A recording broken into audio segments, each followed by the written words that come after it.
এক নম্বর হাদিস শরীফ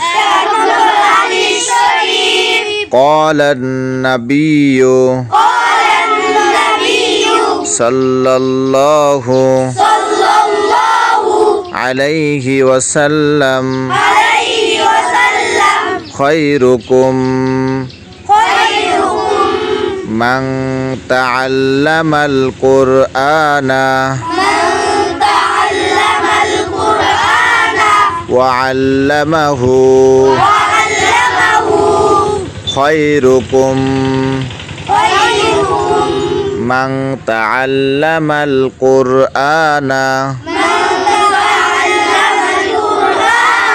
وعلمه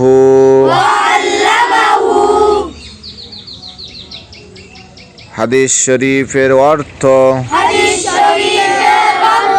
হযরত নবী করিম সাল্লাল্লাহু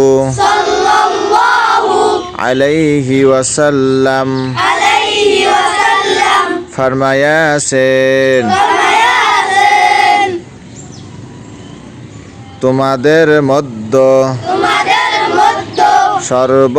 উত্তম কোন ব্যক্তি যিনি কোরআন মাজিদ শিক্ষা করেন এবং শিক্ষা দেন